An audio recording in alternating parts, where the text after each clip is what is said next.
membutuhkan waktu 20 hingga 50 tahun untuk dapat sangat menerapkan besar untuk mengurangi emisi karbon. Dan itulah yang akan saya buktikan dalam perdebatan ini dalam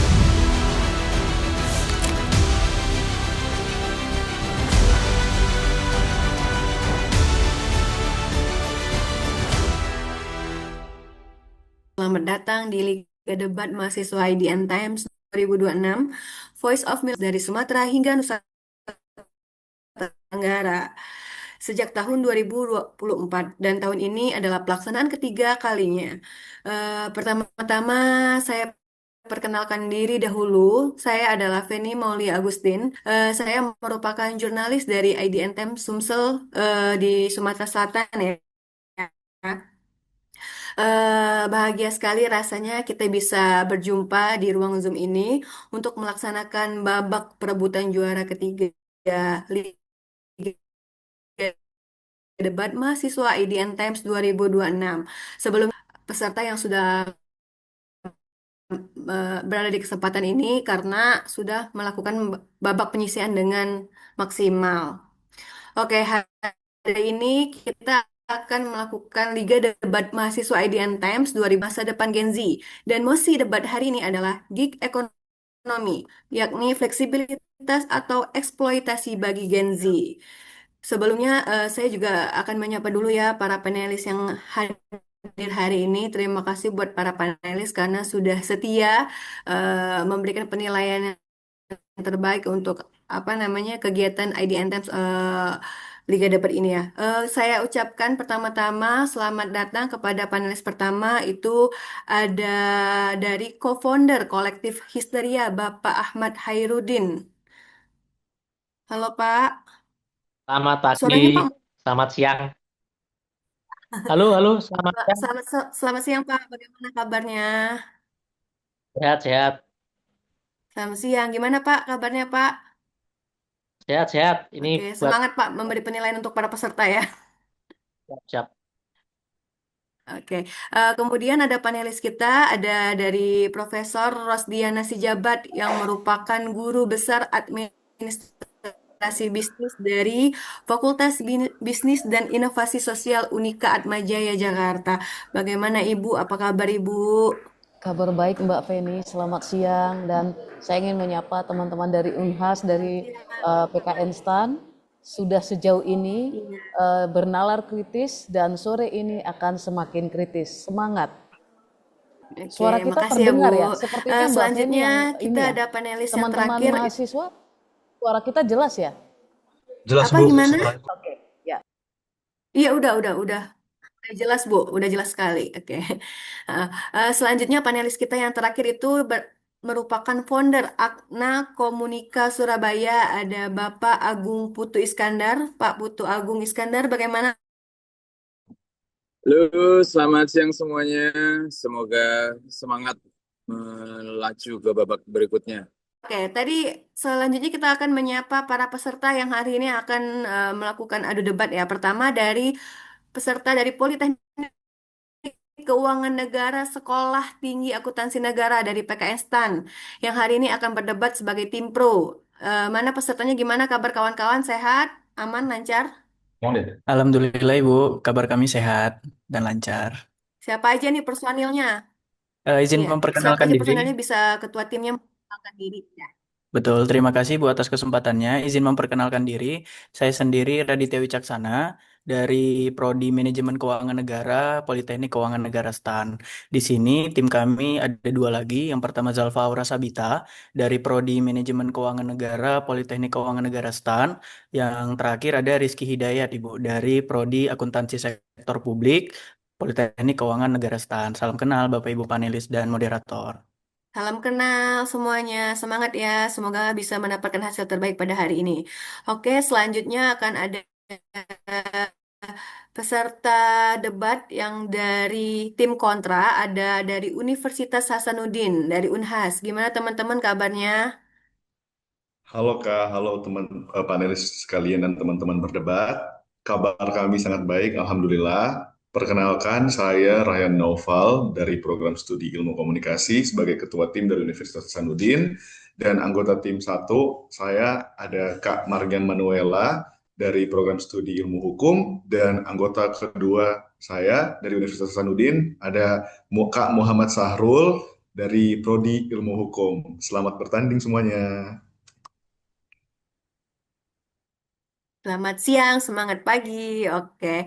Nah, sebelum kita masuk ke sesi debat, saya akan apa namanya, luar biasa ya semangatnya. Sebelum kita masuk ke sesi debat, saya juga akan menjelaskan dulu alur debat yang akan berlangsung pada hari ini. Meskipun sudah dibagikan ya kepada panitia untuk seluruh peserta, namun saya akan kembali membacakan sebelum debat dimulai. Jadi debat hari ini akan berlangsung dalam 4 sesi. Sesi pertama, masing-masing tim akan diberi kesempatan menyampaikan mosi debat 10 menit, yakni 4 menit pertama dibuka oleh ketua tim, kemudian 3 menit selanjutnya kesempatan untuk anggota tim kedua menyampaikan tambahan mosi debat, dan 3 menit terakhir kesempatan untuk anggota tim ketiga untuk menyimpulkan mosi debat.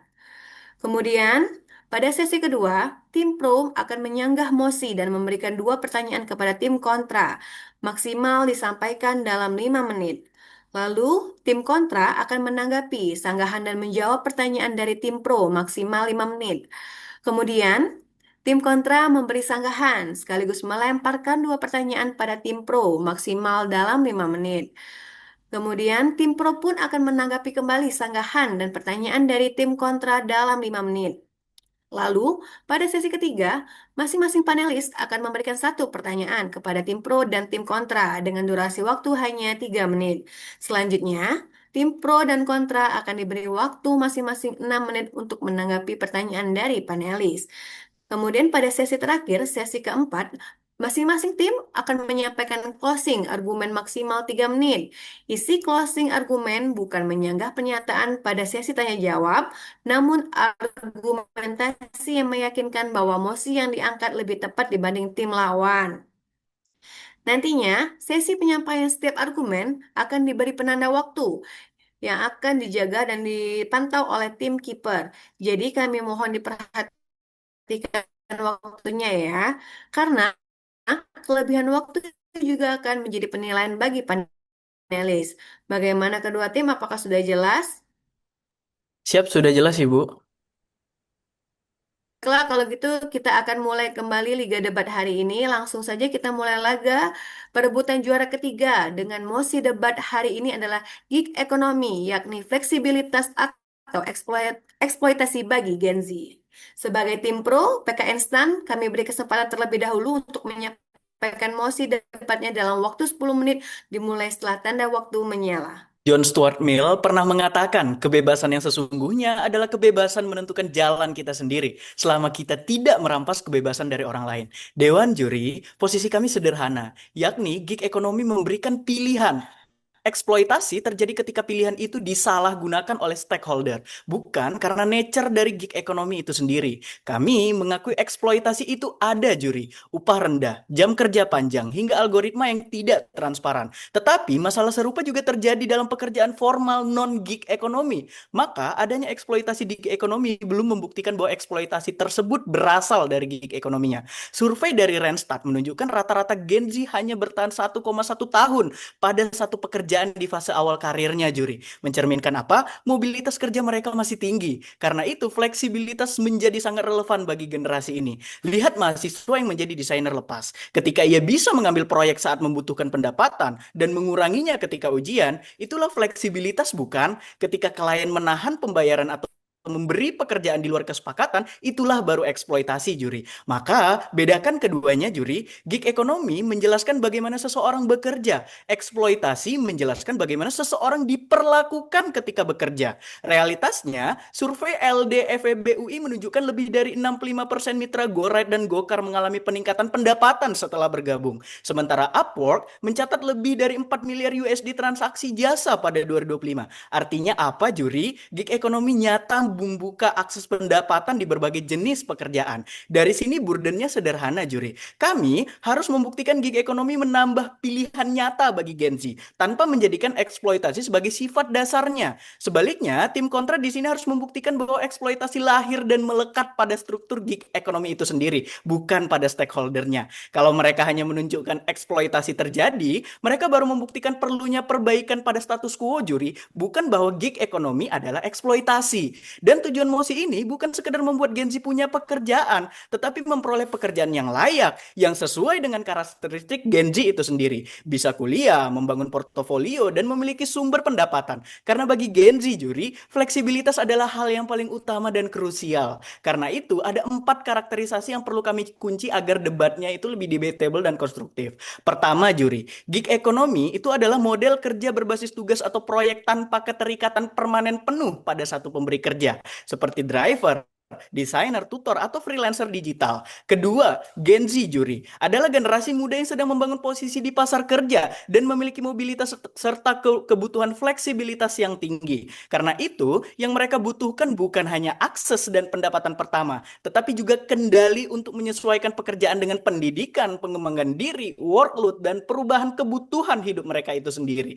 Yang ketiga, juri, adalah fleksibilitas. Jangan persempit fleksibilitas hanya pada jam kerja, juri. Fleksibilitas adalah seberapa besar kendali nyata seseorang atas pekerjaannya. Kapan bekerja, berapa banyak pekerjaan yang diambil, tugas mana yang diterima, seberapa besar workload dan tekanan yang bersedia ditanggung, serta kapan ia ingin berhenti atau berpindah. Jadi fleksibilitas bukan sekedar soal waktu, juri. Fleksibilitas adalah soal kendali nyata. Sebaliknya, eksploitasi terjadi ketika ketimpangan kuasa justru mengambil kendali tersebut. Pekerja menanggung resiko dan tekanan secara tidak proporsional, tetapi tidak memiliki kemampuan nyata untuk menolak, bersuara, bahkan keluar, juri.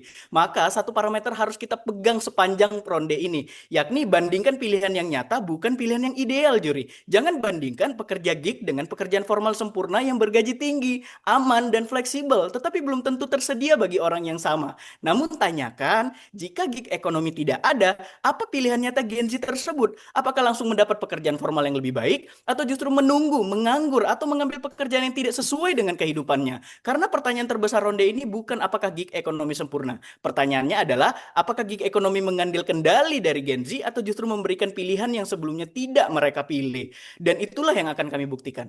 Fleksibilitas bukan kemewahan, melainkan kebutuhan. Rekan kontra tersayang dan Dewan Juri yang bijaksana, mari kita lihat lebih dalam. 2 argumen utama kami. Argumen yang pertama, gig ekonomi membuka pintu.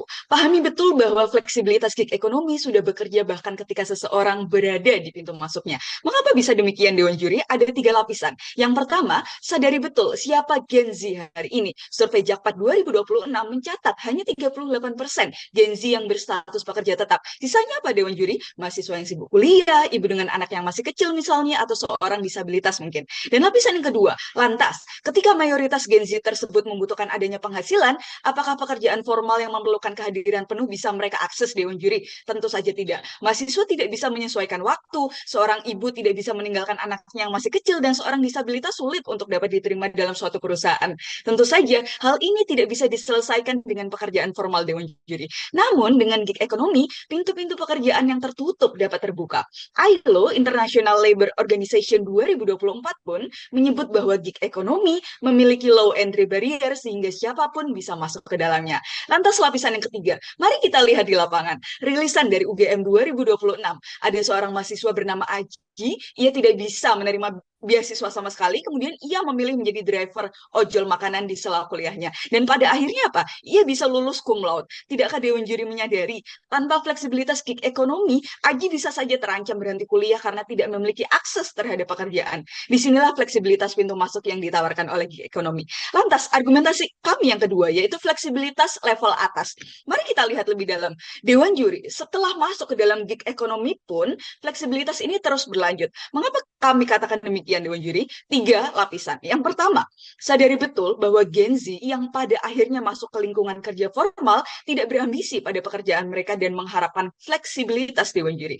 Fenomena ini dijelaskan oleh Deloitte Global 2025, survei terhadap 23.000 Gen Z di 44 negara. Ternyata hanya 6% Gen Z yang menjadikan posisi pimpinan sebagai tujuan karir mereka. Selebihnya, mereka mementingkan adanya work-life balance. Lantas yang kedua, artinya apa, Dewan Juri? Gen Z tidak menuntut jabatan kesempatan. Mereka menuntut fleksibilitas, tidak hanya fleksibilitas seperti WFH, tetapi lebih dari itu. Gig ekonomi menawarkan 5 fleksibilitas sekaligus, yaitu yang pertama, menentukan jadwal, kedua, memilih pekerjaan yang diambil, ketiga, menentukan seberapa banyak bekerja, keempat, memilih tempatnya, dan yang kelima adalah mengatur cara kerjanya. Ini bukan narasi belaka Dewan Juri, melainkan hasil survei dari ILO 2024. Mereka dapat mengambil banyak pekerjaan di minggu ini, kemudian mengurangi job yang ia ambil di minggu depan jika burnout.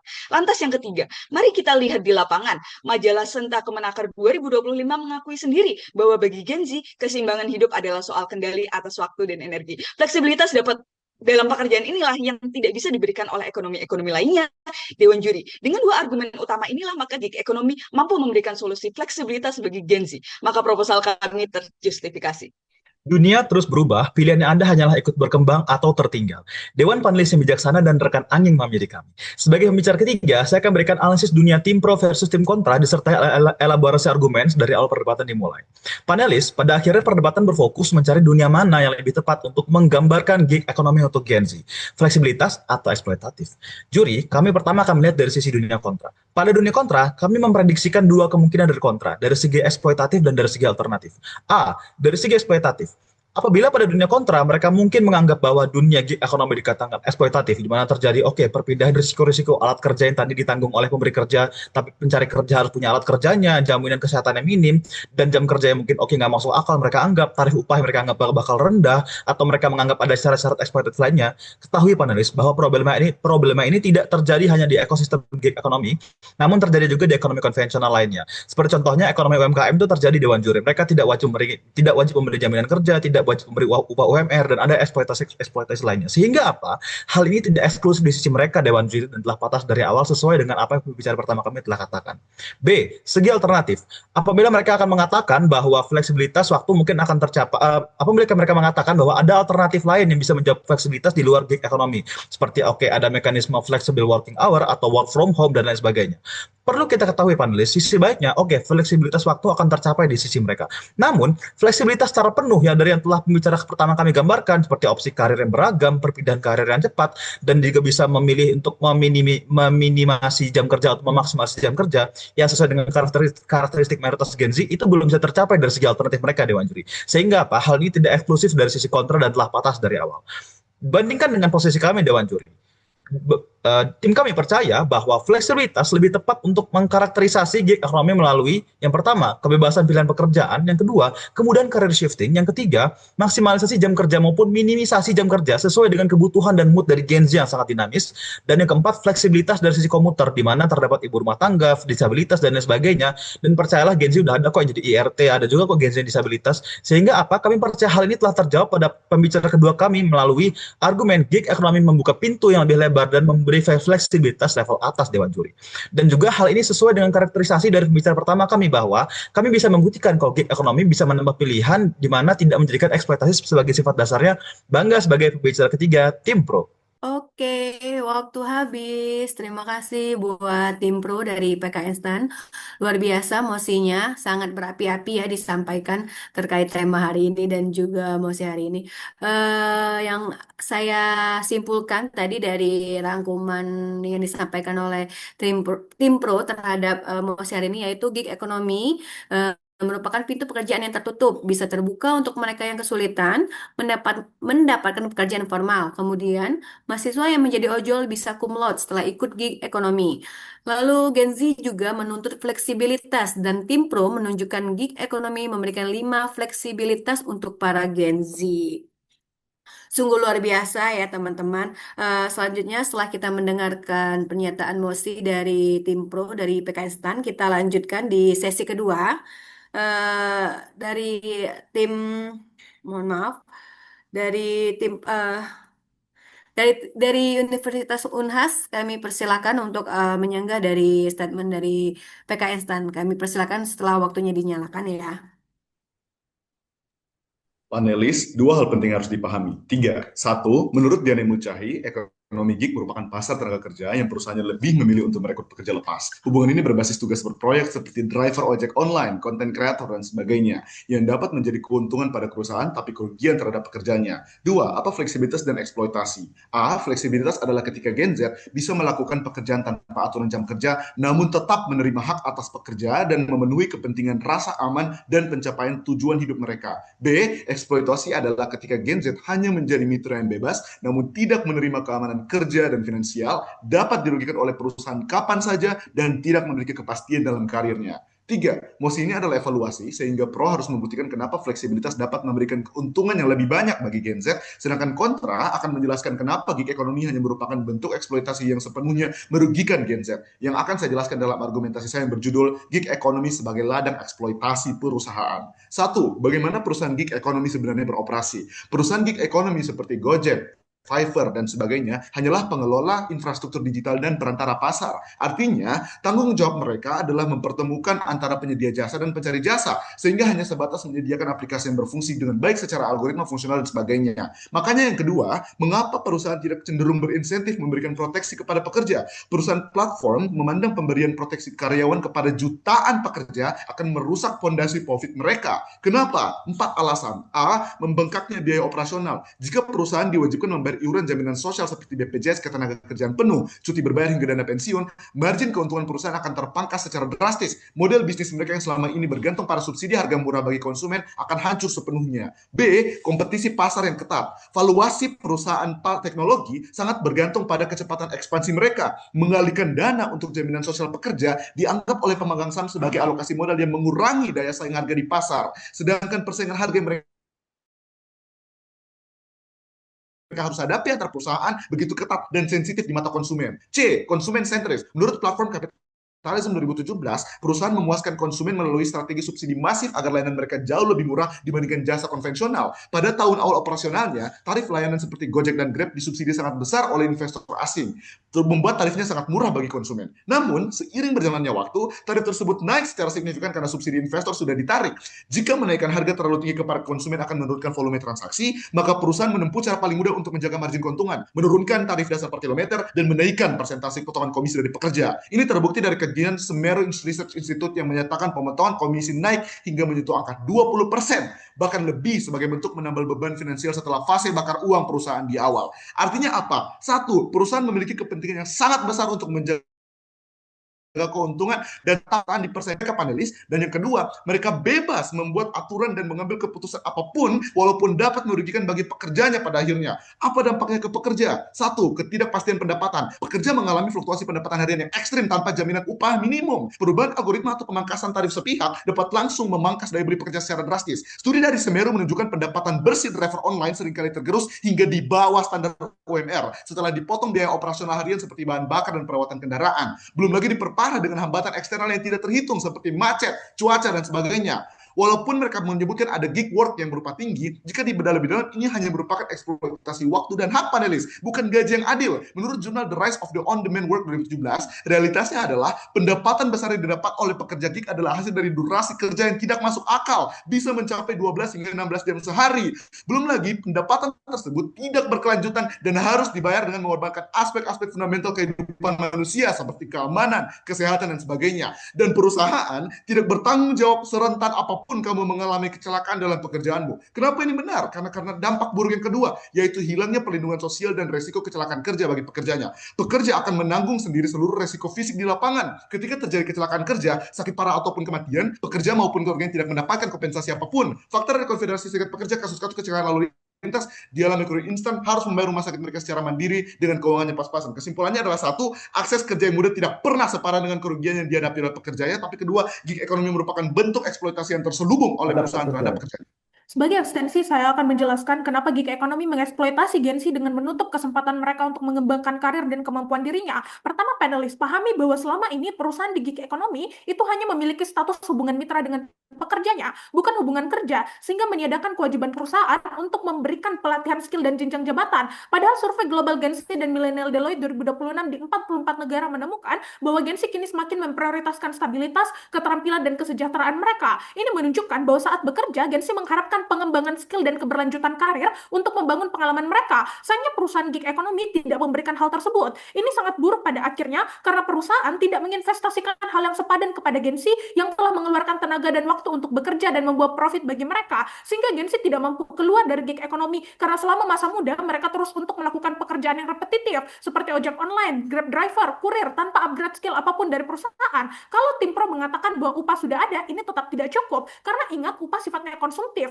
karena selalu digunakan untuk bertahan hidup sehingga nilainya akan langsung habis sehingga tidak bisa digunakan untuk membangun skill jangka panjang mereka. Lihat bagaimana survei Kompasiana terhadap pengemudi ojol yang menemukan bahwa hanya 20% dari mereka yang mampu menyisihkan sebagian pendapatan untuk ditabung. Ini menunjukkan bahwa hanya 80% sisanya tidak punya kapasitas untuk menabung, apalagi berinvestasi untuk meningkatkan skill mereka. Akibatnya, skill yang mereka miliki akan terus stagnan. Ini buruk pada akhirnya karena bahkan saat perusahaan membuat regulasi yang merugikan pekerjanya, ini membuat mereka tidak bisa berbuat apa-apa. Dua hal. Pertama, dibandingkan dengan petinggi perusahaan, mereka punya daya tawar yang sangat rendah karena hak dasar mereka kerap tidak dilindungi. Kedua, kalaupun mereka ingin pergi dari perusahaan juga tidak bisa karena perusahaan membuat mereka terus stagnan di keterampilan yang sama tanpa kewajiban pengembangan skill sehingga tidak punya klasifikasi apapun untuk bekerja di tempat lain. Kesimpulannya, gig ekonomi sangat eksploitatif karena memanfaatkan kerentanan Gen Z untuk hanya diekstraksi tenaga dan waktunya tanpa berusaha untuk menginvestasikan apapun demi keberlanjutan karir dan kapasitas jangka panjang pekerjanya. Keadaan ini terus dieksploitasi oleh perusahaan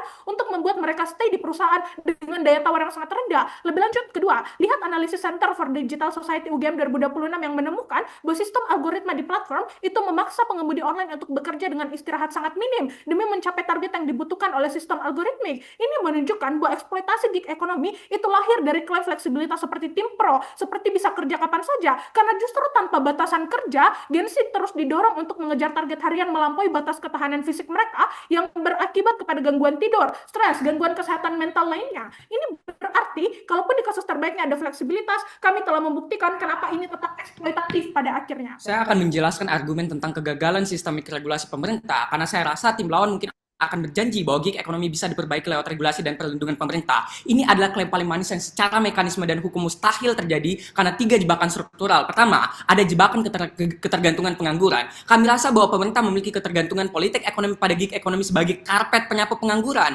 Tapi jika pemerintah menekan korporasi platform terlalu keras, misalnya mewajibkan mereka mengangkat pekerja Gen Z menjadi karyawan tetap atau memberikan BPJS dan THR penuh, kami rasa bahwa korporasi akan melakukan capital flight atau membatasi operasional di Indonesia.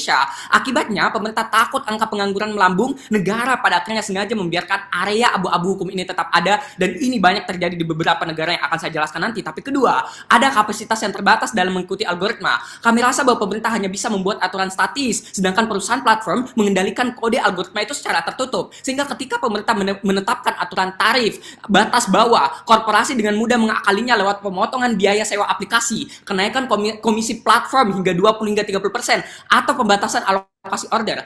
Artinya bahwa negara tidak memiliki kapasitas teknis untuk mengaudit algoritma privat korporasi asing setiap hari. Tapi ketiga, ketiadaan daya tawar kolektif. Kami rasa sebagaimana dijelaskan dalam International Labour Organization atau ILO, regulasi negara manapun selalu gagal dan tumpul melindungi pekerja gig selama status hukum mendasarnya dikunci sebagai mitra mandiri, bukan sebagai karyawan. Status mitra ini mencabut hak dasar Gen Z atas serikat pekerja dan negosiasi kolektif yang dijamin Undang-Undang Nomor 13 Tahun 2003 tentang ketenaga kerjaan. Bukti nyata kegagalan regulasi seperti bukti konkretnya tercatat dalam riset IDEAS tahun 2023 hingga 2025, di mana meskipun pemerintah berulang kali menerbitkan regulasi dan keputusan menteri terkait uji coba tarif, pendapatan bersih rata-rata pengemudi gig tetap merosot drastis dari 2,9 juta per bulan di 2023 menjadi 1,7 juta per bulan di tahun 2025. Ini jauh di bawah UMP nasional. Bahkan data dari BPS tahun 2025 juga mengonfirmasi bahwa rata-rata upah pekerja Gen Z tertahan di angka 1,6 juta hingga 2,2 juta per bulan berbanding terbalik terbalik dengan pekerja sektor formal Gen Z yang mencapai 3,09 sampai 3,3 juta per bulan dengan jam kerja sah dan terlindungi secara hukum. Ini membuktikan bahwa intervensi regulasi pemerintah sama sekali tidak bekerja menahan kejatuhan upah dan eksploitasi. Tapi kedua, tentang dekonstruksi high paid freelancer, kami juga bilang bahwa nominal $1.000 per bulan itu semu, sebagaimana dijelaskan sama Diane Mulcahy dalam The Gig Economy, bahwa seluruh beban overhead dipindahkan ke pekerja. Akibatnya harus standby 24 jam per 7 membalas klien lintas zona waktu, revisi tanpa batas serta menanggung perangkat dan BPJS Mandiri. Sedangkan tarif per jam bersih mereka sebenarnya anjlok di bawah upah pajak, sehingga ini membuktikan bahwa selama ini gig economy memang memberikan mengeksploitasi Gen Z, bukan fleksibilitas, sehingga bangga. Habis waktunya dari Unhas. Sebelumnya coba tarik napas dulu teman-teman peserta ya. Kayaknya gugup banget itu membalas mosi dari tim kontra. Luar biasa ya. Debat dari tim kontra tadi membahas terkait bahwa gig ekonomi menjadi ladang eksploitasi perusahaan dan menyebut pendapatan besar para pelaku gig ekonomi berasal dari jam kerja yang tidak manusiawi. Tim kontra juga menyebut 80% ojol tidak bisa menabung karena skill yang tidak meningkat dan regulasi perusahaan tidak menguntungkan para ojol. Kemudian, status mitra yang merugikan Gen Z karena kegagalan regulasi dan intervensi masyarakat tidak bekerja seperti yang diinginkan. Begitu yang saya rangkum dari pernyataan dari mahasiswa Unhas. Semangat ya, masih ada 1 jam lagi ke depan teman-teman. Oke, selanjutnya kita akan masuk ke sesi selanjutnya. Silakan tim pro menyanggah mosi debat dari tim kontra sekaligus memberikan 2 pertanyaan pada tim kontra dengan waktu yang kami berikan 5 menit dan dimulai setelah tanda waktu menyala. Dewan juri dan rekan diskusi kami, debat adalah seni berpikir, bukan seni mencibir. Selanjutnya, kami akan ulang sedikit apa yang telah kontra katakan. Yang pertama, mereka mengatakan bahwa gig ekonomi sebagai ladang eksploitasi, di mana platform hanya mau jadi perantara doang, dan mereka nyediain apps doang. Mereka nggak mau bayar jaminan sosial karena nggak mau profitnya kegerus, dan mereka nggak bisa growth ke depannya, dan ketakutan lainnya. Dan poin kedua yang kami tangkap adalah mereka juga takut nih, nanti platform-platform itu bakal cabut dari Indonesia atau batasan layanan di Indonesia karena banyak peraturan yang mencekik, apa segala macam. Dewan juri, yang pertama, ketahui panelis, saat ini pemerintah RI sudah membuka pintu penciptaan regulasi untuk gig ekonomi melalui peraturan Presiden nomor 27 tahun 2026 tentang perlindungan pekerja transportasi online. Oke, ini mungkin fokus atau eksklusif di transportasi online. Namun ketahui Dewan Juri, satu regulasi sebagai pintu masuk regulasi gig ekonomi di sektor lain ke depannya. Di mana melalui peraturan ini pemerintah mengatur kayak ada bonus hari raya, tunjangan hari raya, potongan platform dan lain sebagainya. Sehingga apa yang mereka takutkan kalau nanti ojol nggak bisa nabung karena ketinggian potongannya dan lain sebagainya, itu nggak terjadi Dewan Juri. Karena ada pemerintah sebagai regulator yang bisa menekan agar si perusahaan-perusahaan penyedia gig ekonomi ini nggak semena-mena Dewan Juri. Dan juga udah ada Dinas Tenaga Kerja, Kementerian Tenaga Kerja sebagai enforcer dari peraturan-peraturan ini Dewan Juri. Lalu tentang mereka bilang bakal cabut dan sebagainya, tidak mungkin perusahaan mau pergi dari Indonesia Dewan Juri. Karena apa? Indonesia punya 284,67 juta penduduk berdasarkan Supas 2025 dari BPS, sehingga tidak mungkin mereka mau pergi dari Indonesia. Kenapa? Karena Indonesia merupakan market yang amat sangat besar Dewan Juri, dan ini tidak logis. Selanjutnya pertanyaan dari kami, pertanyaan pertama, bagaimana kalian bisa membuktikan fleksibilitas di sisi kami tidak terbukti atau tidak terjadi? Karena tadi kan hanya fokus bahas di eksploitasi saja. Karena kami amat yakin kalau kami bisa buktikan kalau fleksibilitas benar-benar terjadi, maka tim kami layak untuk menang. Dilanjutkan. Saya lanjutkan, Dewan Juri. Tim kontra mengatakan bahwa gig ekonomi eksploitatif karena upahnya rendah, jam kerjanya tinggi, dan pekerjaannya menanggung berbagai risiko. Namun kami ingin mengajak Dewan Juri melihat satu mekanisme yang sering kita lupakan, yaitu market correction. Sadari betul dalam gig ekonomi, sebuah pekerjaan tidak otomatis diterima hanya karena ditawarkan oleh platform. Pekerja memiliki pilihan untuk mengambil atau menolak order, bekerja lebih banyak atau lebih sedikit, bahkan on bid atau off bid. Artinya apa Dewan Juri? Ketika imbalan sebuah pekerjaan tidak sebanding dengan waktu, tenaga, dan risikonya, pekerja memiliki kemampuan untuk melakukan koreksi melalui pilihannya. Order tersebut ditinggalkan, order lain dipilih, atau bahkan platform lain digunakan. Dan ini bukan sekadar asumsi kami. Lembaga Demografi Fakultas Ekonomi dan Bisnis Universitas Indonesia melalui riset terhadap 2.520 mitra Gojek menemukan bahwa lebih dari 65% mitra GoRide dan Gokar mengalami peningkatan pendapatan setelah bergabung dengan Gojek. Bahkan riset yang sama menemukan bahwa fleksibilitas waktu tetap menjadi daya tarik penting bagi mitra karena memungkinkan mereka mengatur pekerjaan sebagai pekerja utama, sampingan maupun untuk mengurus keluarga Dewan Juri. Maka ketika kontra berkata upahnya rendah sehingga pekerja terpaksa bekerja dengan jam yang tinggi, kami bertanya Dewan Juri, apakah jam kerja tinggi itu dipaksakan oleh struktur gig ekonomi atau merupakan keputusan pekerja untuk mengambil lebih banyak Dewan Juri? Ini dua hal yang berbeda dan ini salah dari sisi kontra Dewan Juri. Dilanjutkan rekan saya. Dewan Juri, tim kontra terlalu mengeneralisir dengan cherry picking hanya pada driver online dan menarik kesimpulan untuk semua gig ekonomi, Juri. Padahal gig ekonomi sangat banyak strukturnya, sangat banyak sektornya. Malah justru karena ada gig ekonomi, terdapat fleksibilitas waktu sehingga mereka dapat mempelajari skill baru dan memperoleh gaji baru di luar pekerjaan utama mereka, bukan? Gimana skill jangka panjang akan terbentuk di mekanisme tim kontra kalau dia tidak fleksibel dalam apa? Dalam waktu, dalam kendali, dalam workload, dalam pressure mereka bekerja. Bagaimana mereka dapat mempelajari skill baru yang digaungkan oleh tim kontra? Maka kami hanya punya satu pertanyaan untuk seluruh bangunan kasus tim kontra, Juri. Jika kalian mengatakan eksploitasi adalah sifat dasar gig ekonomi, buktikan bahwa apa karakteristik gig yang secara langsung menyebabkan eksploitasi itu, dan mengapa menghilangkan karakteristik tersebut membuat Gen Z benar-benar lebih baik dibanding pilihan nyata yang mereka miliki hari ini. Buktikan tim kontra bahwa gig ekonomi adalah penyebab lukanya. Luka itu mewakili keseluruhan sistemnya, dan tanpa gig, Gen Z benar-benar menjadi lebih baik. Kalau tidak, berarti tim kontra hanya membuktikan bahwa gig ekonomi itu perlu diperbaiki, bukan bahwa gig ekonomi adalah eksploitasi. Terima kasih. Dan selanjutnya, hal tersebut juga bisa membuktikan bahwa di sisi kami ini lebih eksklusif Dewan Juri. Kenapa? Karena di sisi mereka ya berarti balik lagi kalau eksploitasi itu hanya semua semata atau eksploitasi itu terjadi di semua sektor. Di sisi kami fleksibilitas ini terjadi eksklusif dan terjadi hanya benar-benar di gig ekonomi sehingga layak dimenangkan pada perdebatan kali ini. Sekian, terima kasih. Oke, luar biasa. Waktunya belum habis. Teman-teman udah menyelesaikan pernyataannya. Terima kasih ya. Selanjutnya, kita akan lanjut mendengarkan sanggahan dan argumen dari tim pro. Sekarang waktunya kita beri kesempatan tim kontra untuk menanggapi sanggahan dan menjawab pertanyaan dari tim pro tadi. Waktunya 5 menit dimulai setelah tanda waktu menyala. Panelis sadari pernyataan yang sangat bertolak belakang dari tim pro. Mereka menyatakan bahwa Gen Z punya pilihan yang banyak untuk memilih jenjang karirnya. Saya mempertanyakan apa pilihan yang sebanyak itu. Sebutkan contoh yang mayoritas pekerjaan gig yang dipilih oleh Gen Z selain ojek online dan sebagainya atau kurir dan sebagainya. Kenapa? Menurut CNN 2025, 81% gig worker itu bekerja dalam bidang jasa layanan antar dan jasa makanan antar makanan seperti Gojek, Grab, kurir dan sebagainya. Kenapa? Karena ini yang paling tidak memerlukan adanya skill mendasar dan paling aksesibel yang benar-benar menjadi alasan utama kenapa tim pro mendukung adanya gig ekonomi. Artinya, dengan kamu mendukung adanya barrier to entry yang rendah, kamu membuktikan bahwa memang mayoritas pekerjanya hanya mampu bekerja sebagai ojek online semisalnya. Tapi kedua, menyatakan bahwa mereka punya pilihan bebas yang fleksibel untuk kerja dan menolak semua order ketika mereka lagi tidak mood. Ini berarti juga bertolak belakang dengan kalian menyatakan mereka bisa memenuhi kebutuhan sehari-harinya, bisa kerja sambil memenuhi makanan dan juga bayar UKT-nya. Ketika mereka menolak order yang banyak, mereka tidak mendapatkan keuntungan sama sekali.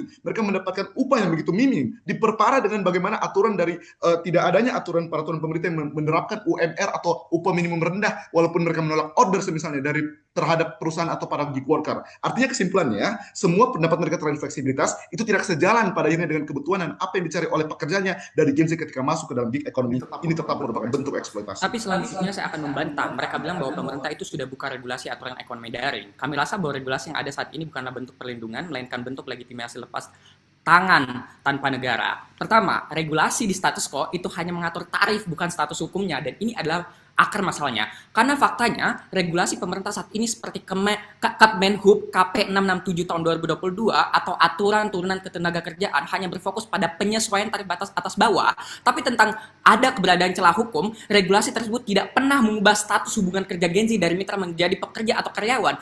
Dampaknya adalah karena statusnya tetap mitra, platform legal secara hukum untuk tidak memberikan BPJS ketenagakerjaan, JHT dan pensiun, tidak memberikan THR, tidak memberikan cuti hamil atau sakit berbayar, dan bebas memecat atau membukukan akun, putus kemitraan tanpa pesangon sepersen pun. Aturan pemerintah justru melindungi status mitra yang menguntungkan korporasi pada akhirnya di status quo. Tapi kami rasa bahwa regulasi tumpul juga di sisi mereka di hadapan algorithmic exploitation, dan ini adalah kasus nyata. Lihat bahwa ketika Kemenhub menetapkan tarif dasar per kilometer, di mana korporasi platform seperti Grab, Gojek, Shopee tidak melanggar aturan tarif tersebut secara langsung, namun mereka melintasinya dengan menaikkan biaya komisi aplikasi atau take rate rate dari 15% menjadi 20% hingga 30% dan memotong skema bonus. Hasilnya adalah regulasi pemerintah tumpu total. Data dari IDIAS tahun 2025 membuktikan bahwa meskipun regulasi penyesuaian tarif terus diterbitkan secara online, pendapatan bersih real pekerja gig tetap merosot dari 2,9 juta tahun 2023 menjadi 1,7 juta per bulan di tahun 2025. Ini membuktikan bahwa regulasi pemerintah yang mereka katakan itu sudah cukup untuk melindungi gig ekonomi di sektor online dan sebagainya adalah obat placebo yang terbukti gagal di status quo pada akhirnya. Kalau basis besar argumen dari sisi mereka adalah karena gig ekonomi itu tetap berbasis pilihan dari pekerjanya, ini sangat simplistik, Juri. Karena meskipun ada pilihan, tapi ini bukan hadir karena fleksibilitas yang ditawarkan dari gig ekonomi, tapi hadir karena terbatasnya pilihan kerja saat ini. Lihat data BPS 2025 yang menunjukkan bahwa pertumbuhan lapangan kerja formal itu jauh lebih lambat dan dari angkatan kerja yang hanya sekitar 42,2% status pekerja formal itu ada di status quo. Artinya apa? Pilihan karir mereka memang sangat terbatas saat ini. Artinya, ini belum membalikkan semua argumentasi eksploitasi kami kalau basis argumen yang hadir pada sisi mereka hanya karena pilihan. Tetapi kedua, kita akan berbicara soal bagaimana soal eksploitasi yang memang melekat dan menjadi karakterisasi utama dari gig ekonomi. Bahkan ketika mereka mengatakan bahwa sudah ada progres regulasi di status quo, lihat bagaimana penolakan dari perusahaan gig ekonomi dan diskursus penolakan yang hadir di masyarakat. Lihat bagaimana Grab dan juga Apindo, bahkan Asosiasi Pengusaha Indonesia, yang bahkan menolak regulasi ini dan mengatakan bahwa pada akhirnya pekerja-pekerja gig ekonomi itu harus tetap dicap sebagai pekerja lepas atau pekerja yang pada akhirnya cuma punya hubungan mitra dan bukan hubungan kerja. Artinya apa? Meskipun ada progres aturan, satu, ini masih menjadi diskursus, tapi kedua, arah diskursusnya saat ini juga buruk. Apindo dan perusahaan seperti Grab itu sudah menolak. Tetapi tiga, soal bagaimana fleksibilitas di ranah konvensional atau pekerja formal itu ada. Tim Pro jangan lupa bahwa di status quo sudah ada regulasi soal cuti haid untuk perempuan misalnya, atau cuti melahirkan dan sebagainya memberikan fleksibilitas. Lihat bahkan Undang-Undang Nomor 8 Tahun 2026 yang memberikan kota khusus kerja minimal di instansi BUMN dan pekerja swasta untuk disabilitas. Artinya apa? Di luar gig ekonomi masih ada alternatif yang baik di status quo, makanya kami berhasil membuktikan hal tersebut. Oke, cukup ya, waktunya sudah habis. Sekarang masih giliran tim kontra yang akan melemparkan sanggahan sekaligus memberi dua pertanyaan pada tim pro. Maksimal dalam waktu 5 menit, dimulai setelah tanda waktu menyala. Beberapa hal yang harus disadari oleh tim oposisi. Yang pertama, mereka menyatakan bahwa eksploitasi juga banyak di luar gig dan gig work adalah satu-satunya opsi. Satu, mereka tidak pernah riset terkait banyaknya undang-undang ketenagakerjaan dalam sektor-sektor formal yang sudah diterapkan sedari dulu dan tidak pernah mendapatkan kekurangan. Contohnya apa? Batas kerja yang jelas 40 jam seminggu, atau adanya upah minimum per bulan dan upah lembur yang sangat jelas dari setiap perusahaan formal yang diterapkan langsung dari pemerintah. Ini juga efektif karena perusahaan formal itu terikat secara langsung dengan pemerintah, atau mereka juga membutuhkan adanya timbal balik hubungan dengan pemerintah sehingga mereka tidak punya opsi untuk keluar begitu saja atau lari dari pasar negara. Tapi yang kedua, kami rasa juga eksploitasi yang ada di luar gig itu walaupun ada, tapi tetap lebih mudah untuk diselesaikan karena pekerjaan di luar gig work itu memiliki serikat pekerja atau labor organization atau labor work dan labor club dan sebagainya. Ini membuat lebih ada kecenderungan diskursus kenapa kemarin Indonesia punya demo terhadap undang-undang cipta kerja, karena memang kita sebagai masyarakat punya kontrol untuk mengubah hal tersebut dibandingkan kontrol terhadap gig work atau perusahaan-perusahaan platform yang tidak ada sama sekali dari masyarakatnya. Makanya pertanyaan kami pada kamu terkait Gen Z, apa kepentingan Gen Z sebenarnya untuk masuk kerja sedari awal ketika menurut Deloitte Global di Generation Survey, A, mereka mau pemenuhan kebutuhan, dan B, mereka mau pengembangan karir. Tetapi ketika masuk ke gig work, mereka tidak mampu untuk memberikan portofolio yang dihargai oleh perusahaan-perusahaan kredensial untuk mampu naik menjadi CEO di perusahaan formal untuk memenuhi kebutuhan sehari saja. Itu susah dengan upah yang maksimal 50.000 secara bersih sehari, yang susah untuk memenuhi kebutuhan esensial. Jadi bagaimana kepentingan Gen Z akan terpenuhi di sisi Anda pada akhirnya? Tapi selanjutnya penulis, kami telah menjelaskan dalam perdebatannya bahwa pertama, semua klaim mereka sangat simplistik. Satu, ketika basis argumen mereka hanya karena pilihan, kami telah menjelaskan bahwa pilihannya hadir karena keterbatasan dari tenaga kerja dan sebagainya. Tapi kedua, kami juga telah menjelaskan bagaimana kebebasan yang justru ditawarkan dari gig ekonomi itulah bentuk eksploitasinya. Satu, perusahaan di status quo itu secara masif mengeksploitasi kerentanan hanya karena Gen Z pada akhirnya hanya punya satu-satunya pilihan untuk masuk ke gig ekonomi. Inilah yang dieksploitasi oleh perusahaan untuk membuat mereka hanya punya hubungan mitra dan sebagainya. Ini telah dijelaskan secara konsisten oleh pembicara satu dan kedua saya. Tetapi kedua, kami telah menjelaskan bahwa kalaupun akan ada kebebasan, justru ini pada akhirnya akan mengeksploitasi Gen Z itu sendiri. Lihat bagaimana ketika mereka memilih untuk libur libur atau tidak mau untuk mengambil orderan, maka algoritma dari platformnya itu menurunkan nilai performa kerja mereka. Artinya apa? Pada akhirnya perusahaan itu punya daya tawar yang lebih tinggi untuk memaksa Gen-Z ini untuk terus bekerja dan mengeluarkan tenaga mereka. Tapi kedua, kalau mereka terus membahas soal akan ada peningkatan skill dan sebagainya, kami telah menjelaskan bahwa hubungan yang terbentuk itu hanya hubungan mitra. Artinya apa? Silahkan lihat tuh undang-undang tenaga kerjaan, dan yang hanya diakomodir pada sisi mereka hanyalah status hubungan kerja, dan hanya ketika kamu berstatus hubungan kerja ada kewajiban untuk memberikan pengembangan skill dan sebagainya. Artinya apa? Ketika hanya berstatus hubungan mitra, maka pada akhirnya pengembangan skill, upgrade dari skill mereka tidak akan tercapai karena perusahaan tidak merasa wajib untuk memberikan hal tersebut. Artinya apa? Kalau mereka mengatakan bahwa akan ini baik untuk meningkatkan kemampuan dan kapabilitas Gen-Z, ini harus dipertanyakan karena perusahaan tidak merasa punya kewajiban. Tapi bagaimana pada akhirnya pertanyaan di sisi kami? Satu, di saat kami telah menjelaskan bahwa sejak awal meskipun akan ada regulasi, ini tidak akan pernah cukup. Karena ini kami telah menjelaskan bahwa pada akhirnya sifat utama dari gig ekonomi itu sendiri adalah mereka memang mau bekerjanya untuk menjadi pekerja lepas dan sebagainya. Kami telah menjelaskan bagaimana bentuk penolakan yang hadir. Makanya pertanyaan kami terhadap sisi mereka sangat sederhana. Satu, di saat kami telah menjelaskan bahwa hubungan mereka adalah hubungan mitra, bagaimana fleksibilitas yang ada pada sisi mereka itu akan tetap membawakan benefit pada Gen-Z. Di saat kami telah menjelaskan bahwa kebebasan yang hadir pada sisi mereka itu justru memaksa Gen-Z untuk pada akhirnya terus-terusan bekerja dan mengorbankan waktu dan tenaga mereka.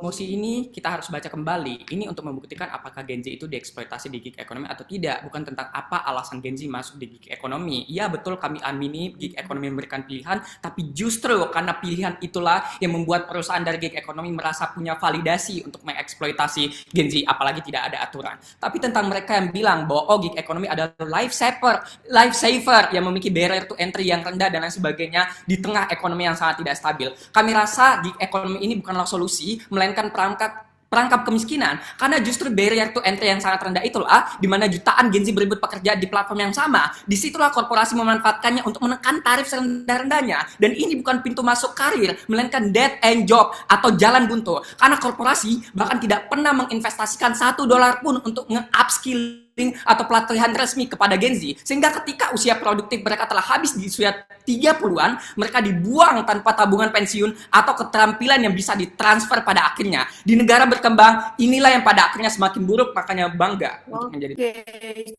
Terima kasih. Luar biasa pemaparan dari tim kontra. Sekarang giliran tim pro menanggapi sanggahan dan menjawab pertanyaan dari tim kontra dalam waktu 5 menit. Waktu dimulai setelah tanda waktu menyala.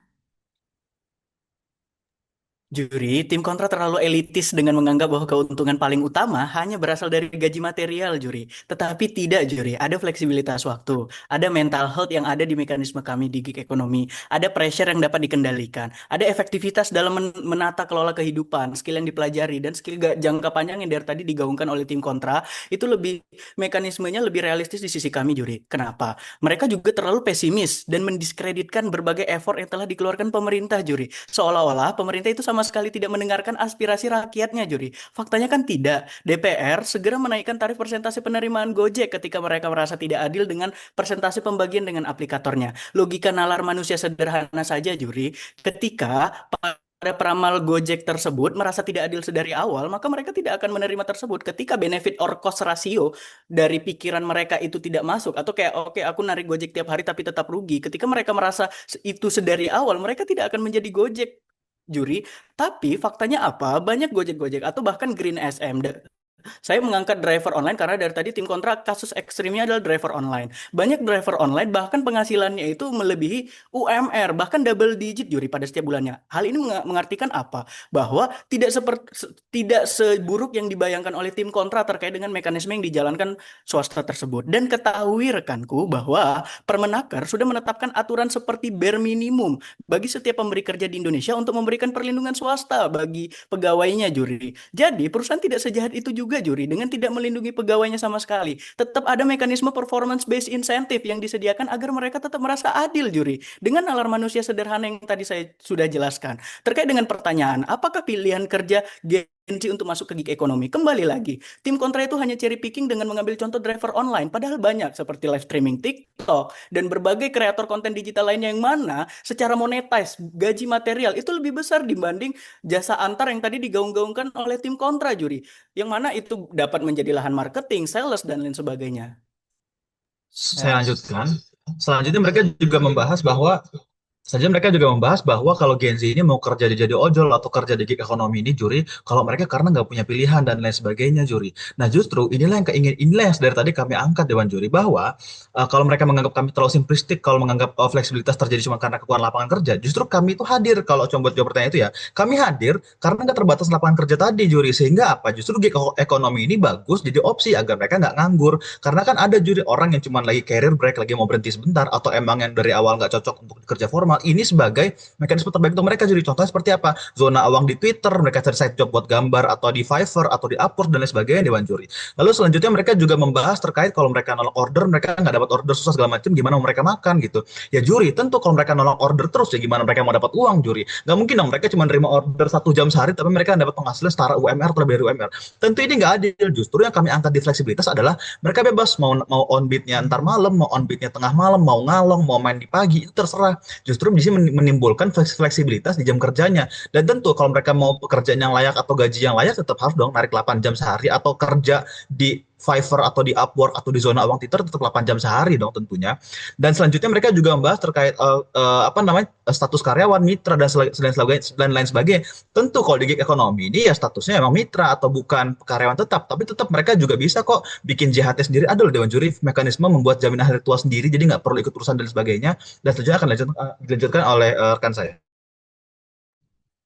Sangat miris sekali Dewan Juri ketika pembicara pertama dari sesi 2 dari tim Unhas ini justru membawakan dan membandingkan antara gig ekonomi dengan pekerja formal yang memiliki regulasi yang menurut mereka telah sempurna.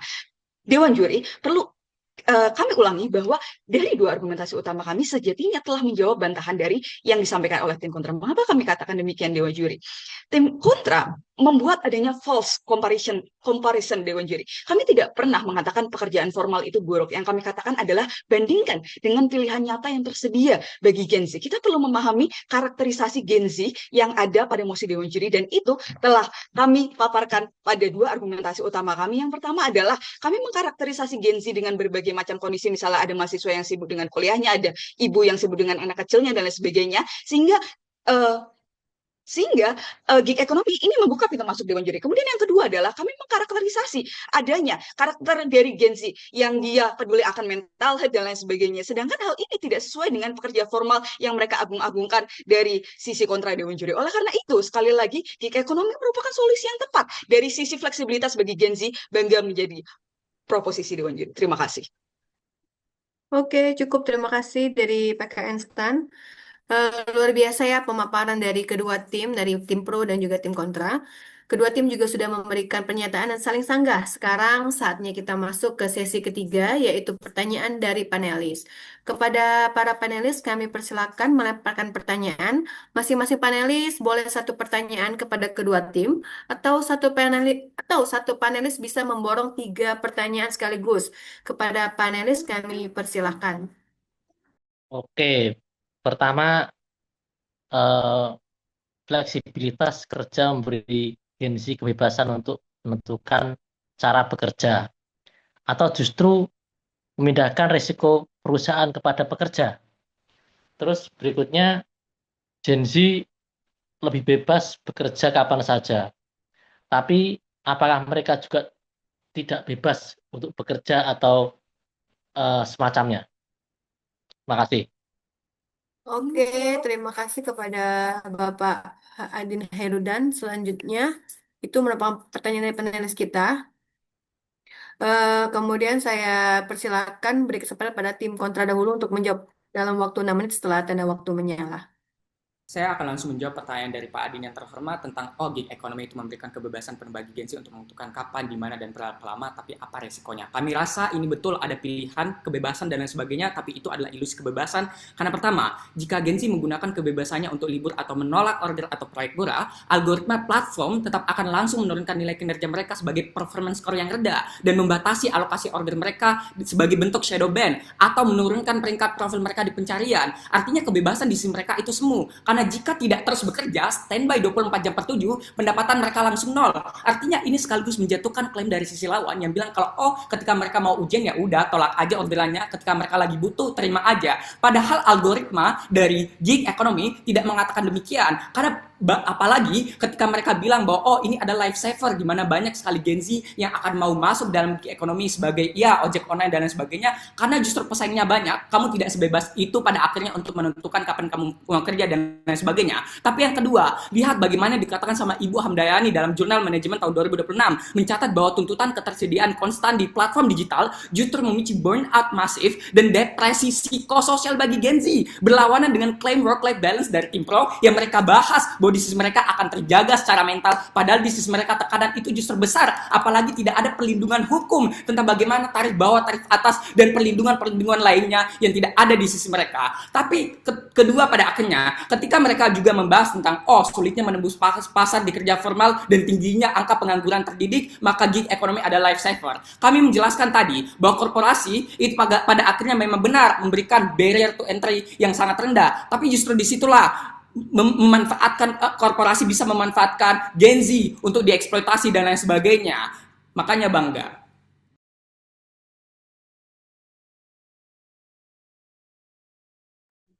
Oke, terima kasih tadi penjelasannya. Kemudian kita lanjut jawaban pernyataan dari tim kedua, dari tim pro, bagaimana dari panelis dari Pak Adin Haidan tadi. Baik, terima kasih panelis atas pertanyaannya. Saya ingin meluruskan satu hal. Aman tidak berarti tanpa risiko. Pekerjaan formal pun memiliki risiko kecelakaan, kesehatan, dan kehilangan pendapatan, panelis. Yang membedakan adalah seberapa besar kendali pekerja dalam mengelola risiko tersebut, panelis, dan juga rekan berpikir kami. Justru disinilah gig ekonomi memberikan keunggulan bagi Gen Z. Dalam gig ekonomi, pekerja memiliki fleksibilitas untuk menentukan kapan bekerja, berapa lama bekerja, dan pekerjaan mana yang ingin dia ambil. Artinya apa, panelis? Ketika seseorang merasa risiko atau imbalan suatu pekerjaan tidak lagi sepadan, ia memiliki pilihan untuk tidak mengambil order tersebut, mengurangi workload, atau bahkan berhenti. Dan ini bukan sekadar klaim, panelis atau dewan juri. ILO menemukan bahwa pengemudi Grab bike di Indonesia mengalami peningkatan total pendapatan sebesar 87% dibandingkan pekerjaan mereka sebelumnya. Ini menunjukkan bahwa gig ekonomi bukan hanya memindahkan risiko, tetapi juga memberikan economic opportunity yang nyata kepada pekerja. Dewan juri. Lalu bagaimana dengan risiko yang ditanggung pekerja? Kami tidak mengatakan risiko tersebut tidak ada, tetapi perpindahan risiko tidak otomatis sama dengan eksploitasi. Justru yang perlu dilakukan adalah memastikan pekerja memperoleh perlindungan sosial yang memadai tanpa menghilangkan fleksibilitas yang mereka dapatkan. Karena kalau kita mengatakan bahwa setiap pekerjaan yang memiliki risiko adalah eksploitasi, maka kita akan mengabaikan satu hal penting. Pekerja gig memiliki agensi untuk menentukan seberapa jauh mereka terekspos terhadap pekerjaan tersebut. Bangga menjadi proposisi. Saya lanjutkan pertanyaannya. Dewan juri menanggapi pertanyaan yang kedua. Dewan juri benar bahwa Gen Z dan gig ekonomi lebih bebas menentukan kapan mereka bekerja. Tetapi mungkin, apakah mereka juga bebas untuk mendapatkan pekerjaan yang ketika mereka mau bekerja, Dewan juri? Nah, dalam gig ekonomi, availability of work atau ketersediaan kerja itu emang dipengaruhi oleh demand pasar, Dewan juri. Tapi fleksibilitas tidak pernah berarti pekerjaan harus tersedia 24 jam sehari ketika pekerja mau, Dewan juri. Fleksibilitas berarti ketika pekerjaan tersedia, pekerja memiliki kendali apakah mau menerima, nolak, menambah atau mengurangi pekerjaan, tapi kendali ini di mereka, Dewan juri, bukan di perusahaan, Dewan juri. Bahkan ya, dari data ILO itu menggambarkan kalau fleksibilitas dari crowd work atau dari gig ekonomi melalui kemampuan pekerja menentukan jadwal, jumlah pekerjaan, jenis pekerjaan, tempat kerja, dan bagaimana mereka mau mengorganisasikan pekerjaan, Dewan juri. Bandingkan dengan pekerjaan formal, Dewan juri. Kalau pekerja formal dia harus kerja dong 8 jam di hari itu juga selama 5 hari kerja. Nah, bandingkan kalau di gig ekonomi mereka bisa bilang, oke, hari ini saya akan ambil 5 pekerjaan, besok saya mau ujian, besok saya mau pelatihan, besok saya mau self healing segala macam. Jadi besok saya nggak mau kerja sama sekali ya. Cuma seperti itu, Dewan juri.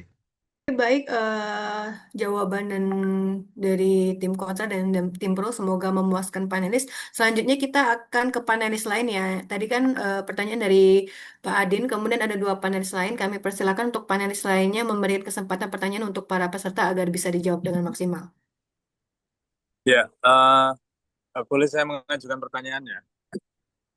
Ya, Iya, silakan. mungkin sebenarnya lebih bukan pertanyaannya, tetapi bagaimana situasi ini direspon oleh pihak pro maupun kontra gitu ya. Jadi situasi hari ini kan tidak bisa kemudian menjadi satu situasi yang stabil secara ekonomi gitu ya. Baik dalam imajinasi teman-teman kontra maupun dalam imajinasi teman-teman pro gitu ya. Gig ekonomi ini kan muncul karena sebuah situasi gitu yang kemudian menciptakan sebuah, saya tidak bilang solusi ya, tetapi sebuah alternatif untuk membuat satu ikatan industrial gitu ya dalam tanda kutip ya antara perusahaan dan pekerja gitu ya. Kita sadari bahwa angkatan kerja tiap hari itu ratusan ribu, bisa dicek lulusan kampus setiap tahun itu berapa gitu ya.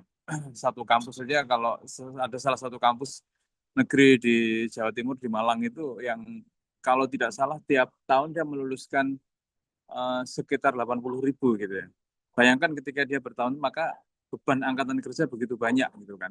Nah, ketika angkatan kerja begitu banyak, demand terhadap lapangan kerja begitu banyak, sedangkan 19 juta lapangan pekerjaan tidak ada gitu ya. Nah, artinya di tengah situasi ekonomi yang terus menurun ya, segala macam krisis dan lain sebagainya, Hormuz dan lain sebagainya gitu. Nah, maksud saya gig ekonomi itu tidak muncul tanpa sebuah akibat gitu ya. Artinya apakah ini menjadi sebuah situasi yang win-win solution gitu ya, atau ini sebenarnya atau bukan win-win solution ya, karena dari kontra nanti pasti akan mengatakan soal kerugian-kerugian yang dialami para pekerja gitu. Tetapi mungkin bahasanya lebih sebagai sebuah dalam tanda kutip kompromi gitu ya, yang di situ ada baik dan buruknya. Karena kenapa jadi kompromi? Karena ia tidak berangkat dari satu skema ekonomi yang ideal gitu ya. Dia berangkat dari situasi yang ekonomi yang susah gitu ya, yang membuat perusahaan harus menanggung overhead yang efisien gitu ya. Penanggung harus menanggung overhead yang efisien yang dengan skema yang lama itu tidak akan mungkin gitu ya, karena hari-hari ini semakin ke sini skema outsourcing misalnya, skema outsourcing itu bahkan sudah sangat banyak ya. Jadi bagaimana sebuah fungsi perusahaan tertentu, fungsi usaha tertentu itu dialihdayakan. Kemudian sekarang skema freelance gitu misalnya. Nah, komprominya di mana? Komprominya adalah perusahaan tidak mau menanggung overhead yang begitu besar, maka dia menciptakan skema gig economy. Pada saat yang sama, demand terhadap lapangan kerja ini begitu banyak karena angkatan kerja yang terus bertambah gitu ya. Nah, bagaimana ini bisa ditanggapi oleh tim kontra dan tim pro gitu ya? Karena mungkin belum banyak dielaborasi situasional ekonomi kita gitu ya. Terima kasih. Terima kasih Pak Agung. Ini kita pastikan ya, pertanyaan dari Pak Agung, respon dari Pak Agung merupakan respon terakhir dan untuk para peserta untuk memaksimalkan waktunya menjawab pertanyaan dari panelis dengan masing-masing waktu tersisa peserta, yaitu dari Unhas. Dari tim kontra masih menyisakan waktu 3 menit 51 detik, sementara dari tim pro dari PKN STAN masih ada 3 menit 29 detik. Oke, kami persilahkan. Sebenarnya mosi ini hanya untuk membuktikan apakah gig ekonomi itu eksploitasi atau tidak, artinya mengenai solusi regulasi pemerintah untuk menyediakan lapangan kerja yang makin banyak, aturan untuk perbaiki ekonomi kreatif di sosial media dan lain sebagainya. Itu simetris harus dihadirkan oleh kedua tim. Beban kami hanya untuk membuktikan bahwa selama ini gig ekonomi itu sudah mengekang dan mengeksploitasi. Walaupun betul mereka memberikan pilihan dan lain sebagainya, tapi itu sudah memberikan bentuk eksploitasi karena upah kerja mereka rendah dan lain sebagainya. Tidak ada perlindungan kerja ketika ada kecelakaan kerja dan lain sebagainya. Itu sudah bentuk eksploitasi. Mengenai solusinya itu adalah kewajiban dari kedua tim untuk membuktikan kenapa itu harus terjadi di pemerintah. Artinya begini panelis, kalau di kita, pemerintah itu lebih punya insentif karena ketika kamu menyadari bahwa gig ekonomi adalah eksploitasi, pemerintah tidak mau menggunakan itu sebagai proses pencucian tangan dari banyaknya unemployment di Indonesia. Artinya, mereka lebih terdorong untuk menyediakan lebih banyak lapangan kerja, mendorong upskilling, membuat program-program yang membantu masyarakat atau Gen Z untuk punya kemampuan untuk masuk ke dalam sektor formal. Tapi ketika gig ekonomi itu ada, pemerintah lebih kecil insentifnya untuk menyediakan sektor formal ketika mereka tahu pengangguran sudah dicuci oleh perusahaan-perusahaan tersebut, pengangguran sudah di cover dan mereka punya tanggung jawab lebih kecil. Artinya apa? Walau dua tim harus menyediakan solusi dan solusinya hanya ada di sisi kita karena gig ekonomi tidak dijadikan last resort atau dijadikan tempat lari pemerintah untuk membuang para pengangguran tersebut pada akhirnya.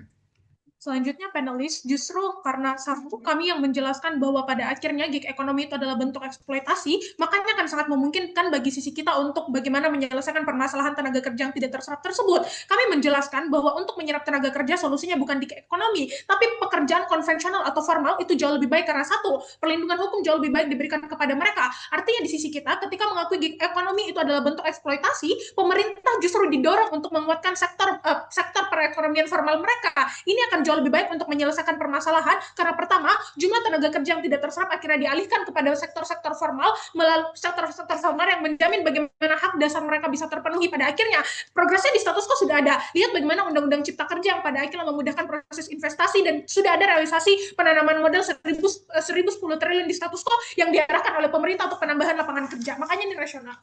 Tetapi setidaknya di sisi kita ada diskursus yang terjadi pada akhirnya, sehingga walaupun sebenarnya solusi dari keterbatasan tenaga kerja di status quo adalah dengan cara ya ekonomi kreatif secara online, setidaknya di sisi kita karena kita menganggap gig ekonomi sebagai bentuk eksploitasi, maka ada diskursus untuk memperbaiki regulasi dan lain sebagainya. Makanya bangga.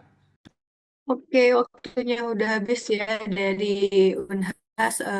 Kemudian respon dari panelis tadi terhadap PKN STAN bagaimana? Sisa waktu 3 menit 51 detik, kami persilakan.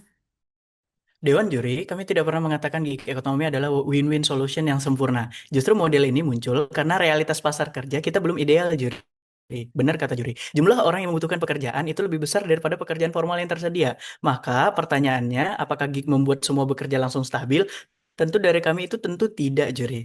Namun pertanyaan yang paling intinya adalah ketika pekerjaan formal belum tersedia, apakah gig menambah pilihan yang sebelumnya tidak dimiliki? Jawaban kami dari tadi iya, Juri.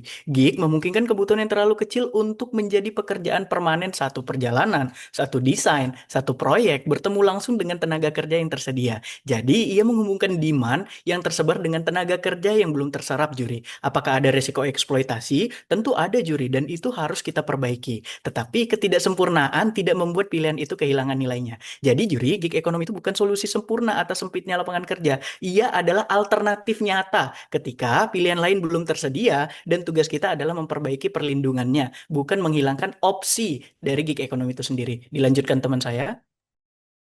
Terima kasih atas pertanyaannya, panelis. Sepakat dengan pernyataan dari rekan saya sebelumnya. Justru kami melihat gig ekonomi sebagai respon terhadap realitas ekonomi, bukan sebagai sistem yang harus sempurna terlebih dahulu. Ketika angkatan kerja besar, sementara lapangan kerja formal belum mampu menyerap seluruh tenaga kerja, gig ekonomi hadir sebagai alternatif dan bentuk ikatan industrial baru yang mempertemukan adanya kebutuhan pekerja dan pasar secara fleksibel. Kami mengakui ada trade-off, ada fleksibilitas, tetapi ada risiko yang perlu kita perbaiki. Namun, dari sisi kami, Dewan Juri, ketidaksempurnaan ini tidak menghilangkan nilai dari sebuah alternatif, Dewan Juri. Gig ekonomi tetap memberikan entry point bagi Gen Z untuk memperoleh adanya pekerjaan dan pendapatan. Dilanjutkan oleh rekan saya. Selanjutnya, Juri, kami juga melihat bahwa dari sudut pandang berbeda, justru dengan ada gig ekonomi ini memberikan mereka pilihan kalau mereka mau pindah profesi tanpa biaya yang besar, Dewan Juri. Karena justru kalau kita lihat pekerjaan formal ini barrier to entry sangat tinggi, sangat mahal, dan bahkan saat mereka mau masuk ke dunia kerja dan sebagainya itu biayanya tinggi, Dewan Juri. Sedangkan kalau di gig ekonomi, barrier to entry dan cost to entry mereka itu lebih rendah dibandingkan dengan opsi-opsi lainnya, Dewan Juri. Sehingga telah menjawab pertanyaan. Sekian, terima kasih. Disimpan untuk panelis selanjutnya. Oke, terima kasih dari PKN STAN. Tadi informasinya ada waktu Unhas, ada yang kurang ya? Kalau nggak salah tadi kurang 1 menit. Ada yang mau ditambahkan? Untuk panel berikutnya. Oke, terima kasih. Itu tadi merupakan respon dan jawaban dari kedua tim, sekaligus sebagai penanda bahwa sesi ketiga sudah selesai. Mudah-mudahan jawaban bisa meyakinkan panelis untuk memberi penilaian. Sekarang kita masuk ke sesi terakhir atau sesi keempat, yaitu kedua tim akan diberikan kesempatan menyampaikan closing argumen maksimal dengan waktu 3 menit setelah tanda waktu dimulai. Amartya Sen pernah mengingatkan kita bahwa kebebasan bukan sekedar memiliki hak untuk memilih, tetapi memiliki pilihan nyata yang benar-benar dapat kita jalankan. Dewan Juri, kalimat itu merangkum kegagalan terbesar tim kontra sepanjang ronde ini. Mereka begitu sibuk menunjukkan bahwa beberapa pilihan dalam gig ekonomi tidak sempurna, Juri. Sampai lupa bertanya bahwa tanpa gig ekonomi, apakah Gen Z tersebut memiliki pilihan yang lebih baik? Dari tadi mereka tidak menjawab terkait dengan hal tersebut. Dan itulah pertanyaan yang sejak awal sebenarnya diminta oleh mosi ini, Juri. Tujuan kita bukan mencari sistem kerja yang tanpa risiko, karena pekerja formal sekalipun memiliki eksploitasi, tekanan, dan ketimpangan kuasa, Juri. Tujuan kita adalah menentukan model mana yang lebih mampu memberikan pekerjaan yang layak, sekaligus sesuai dengan karakteristik hidup Gen Z. Pada ukuran itu, bandingkan kontribusi kedua tim, Juri. Tim kontra menunjukkan kepada kita apa yang salah ketika gig ekonomi disalahgunakan, seperti upah yang terlalu rendah, jam panjang, ketergantungan, sampai algoritma yang tadi orang itu gaungkan sangat sangat tidak transparan. Kami menerima itu, juri. Tetapi tim pro menjawab pertanyaan yang lebih lengkap, yakni apa yang diberikan gig ekonomi ketika sistem ini bekerja sebagaimana mestinya, juri. Ia membuka pintu masuk bagi mereka yang belum punya pengalaman, ia memungkinkan seseorang mengambil pekerjaan tambahan, membangun portofolio, memiliki kontrol atas workload, pressure, hingga berpindah ketika kondisi hidupnya berubah, juri. Jadi, tim kontra menunjukkan resikonya, sementara kami tim pro menunjukkan pilihan yang diciptakannya, sekaligus bagaimana resiko dapat diperbaiki. Dan disinilah kekurangan mereka, juri. Pertama, mereka gagal membuktikan kausalitas. Mereka menunjukkan eksploitasi terjadi di stakeholder yang ada di gig ekonomi, tetapi tidak membuktikan eksploitasi terjadi karena gig ekonomi itu sendiri. Upah rendah, lembur, dan ketimpangan kuasa juga ada di pekerjaan non-gig. Jadi bedakan, gig ekonomi adalah cara seseorang bekerja, eksploitasi adalah cara seseorang diperlakukan. Kedua, mereka gagal membuktikan representasi, juri. Mereka mengambil pekerja yang paling bergantung dan rentan, lalu menjadikannya wajah seluruh gig ekonomi. Padahal tingkat ketergantungan dan manfaat fleksibilitas setiap pekerja berbeda, juri. Ketiga, dan ini kegagalan terbesar mereka, juri, counterfaktual. Kalau gig ekonomi hilang, kemana pekerja yang sama pergi? Kontra tidak bisa berasumsi mereka otomatis mendapat pekerjaan formal yang lebih baik jika alternatif nyatanya justru menganggur atau bekerja informal yang lebih kaku. Maka menghilangkan gig tidak menghilangkan kerentanan, hanya menghilangkan pilihan, juri. Sebaliknya, kami telah membuktikan bahwa fleksibilitas gig memberikan actual options, juri. Nilainya berbeda sesuai tingkat ketergantungan pekerja dan resiko eksploitasinya. Dengan dua argumen. Pertama, gig ekonomi tadi membuka pintu, dan kedua, fleksibilitas adalah yang paling sesuai dengan karakterisasi Gen Z itu sendiri yang menjadi tujuan dari mosi ini, juri. Karena pada akhirnya pekerjaan yang layak bukan hanya pekerjaan yang melindungi Gen Z dari resiko, melainkan pekerjaan Gen Z kendali untuk menentukan bagaimana mereka ingin bekerja dan menjalani hidupnya. Lawan berdebat adalah teman terbaik kami dalam berdiskusi. Sekian, terima kasih. Oke, terima kasih dari PKN STAN. Kemudian kami persilakan dari mahasiswa Unhas untuk memberikan closing statement, bukan sanggahan, dan untuk meyakinkan para panelis demi penilaian. Silakan. Panelis, sadari bahwa mosi ini adalah soal realita ketika Gen Z masuk ke dalam pekerjaan gig ekonomi, apakah mereka tereksploitasi atau mereka memiliki fleksibilitas yang luas. Bukan soal pilihan kerja untuk masuk, bukan soal pilihan yang ada atau tidaknya. Karena dengan mereka telah mengaku bahwa eksploitasi ada memang di gig ekonomi, kita sudah menang sedari awal karena mereka mengakuinya. Jika ini soal pekerjaan, apakah ada atau tidaknya, mosi ini berbunyi apakah gig ekonomi merupakan pilihan atau bukan, atau paksaan, bukan fleksibilitas atau eksploitasi. Itu jelas dari awal. Tapi mereka menyatakan bahwa resiko juga ada di sektor formal. Cuma mengulang-ulang kata yang sama, tapi tidak memberikan data yang konkret. A, apa contoh atau data bukti bahwa di formal ada bentuk eksploitasi, sedangkan ada upah minimum, ada jam kerja yang pasti, dan sebagainya. Tapi B, walaupun ada, saya bisa buktikan itu juga tidak ada, walaupun mereka tidak sebutkan, karena sektor formal jelas terikat oleh regulasi yang akan selalu dijaga pemerintah, dan bekerja di dalam sektor formal itu adalah bentuk kontrafaktual kami yang dilindungi oleh pemerintah, tidak dengan dibandingkan dengan mereka yang tidak ada perlindungan sama sekali. Permasalahan yang hadir pada sisi mereka soal, pada sisi kita pada akhirnya mereka memisahkan antara eksploitasi dan juga gig ekonomi, bahwa ini tidak pernah disebabkan dari gig ekonomi itu sendiri. Tetapi justru tim pro yang harus belajar lebih besar lagi, karena ketika mereka bilang bahwa eksploitasi tidak lahir dari gig ekonomi, padahal lihat definisi dari gig ekonomi itu sendiri apa? Sistem tenaga kerja di mana perusahaan lebih sering mempekerjakan pekerja lepas, pekerja kontrak jangka pendek, dan tenaga kerjanya berbasis proyek daripada menjadikan mereka karyawan tetap. Kami telah sepanjang lebar menjelaskan konsekuensi dari hal ini adalah satu, perusahaan di status quo di gig ekonomi itu menetapkan hubungan mereka sebagai mitra dan bukan hubungan kerja. Ini artinya mereka tidak dilindungi oleh regulasi hukum seperti Undang-Undang Ketenagakerjaan. Ini telah kami jelaskan sejak awal hingga sampai perdebatan ini, dan mereka tidak pernah menjawab hal tersebut. Artinya kami telah membuktikan bahwa eksploitasi memang hadir dari bentuk gig ekonomi itu sendiri, dan mereka gagal membalikkan argumentasi tersebut sehingga kami tetap menang. Makanya kami bingung sama bagaimana debat ini berjalan sejak tadi. Karena sebenarnya mereka sudah kalah sejak 1 menit pertama mereka berdebat. Karena sejak 1 menit pertama mereka sudah mengakui bahwa eksploitasi memang benar terjadi di gig ekonomi, dan kan wording mosinya sudah fokus di situ saja. Kalaupun mereka bilang bahwa ada regulasi dan solusi untuk mengatasi terjadinya eksploitasi itu, kami juga sudah jelaskan bahwa aturan-aturan tersebut tidak pernah terjadi dan diimplementasikan di status quo. Kalaupun mereka bilang bahwa eksploitasi itu simetris terjadi di sisi kami, ya memang betul itu bisa terjadi. Tetapi setidaknya di sektor konvensional, kalaupun eksploitasi itu ada dan terjadi, tetapi setidaknya ada aturan yang sudah mengikatnya, seperti regulasi Indonesia lewat PP nomor 35 tahun 2021 dan UU Ketenagakerjaan yang sudah sangat jelas mengatur sudah sangat jelas mengatur sektor formal dan bahkan paruh waktu sektor formal, tentang ada hak upah proporsional, perlindungan BPJS, dan jam kerja yang sah yang tidak bisa dieksploitasi secara seenaknya. Dan ini juga lucunya sudah diakui secara 100% di sisi mereka, makanya bangga dan Oke, semuanya waktunya sudah habis. Terima kasih buat kedua tim dari tim kontra dan tim pro. Luar biasa penampilan kalian. Keduanya sama-sama menyajikan argumentasi yang kuat dan dengan data yang juga luar biasa. Selanjutnya, kita akan beri waktu para panelis untuk memberikan penilaian. Namun, sebelumnya, mari kita foto bersama dulu. Tolong tim pro dan tim kontra serta para panelis untuk on cam. Setelah selesai, baru kita akan mendengarkan penilaian dari panelis. On cam ya semuanya. Bagaimana? Itu ya.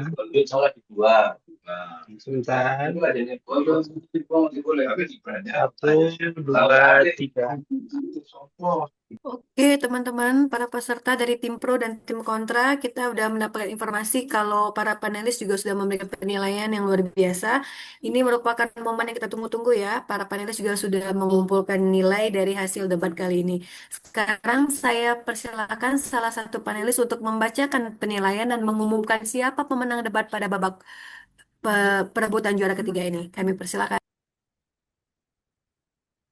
Perebutan juara ketiga yang ini dengan berat hati dan berdarah-darah kita menyatakan PKS STAN 247 dan Universitas Hasanuddin 244. Dengan demikian PKS STAN sudah mengantongi. Luar biasa. Terima Mas, kasih panelis sudah mengumumkan pemenang.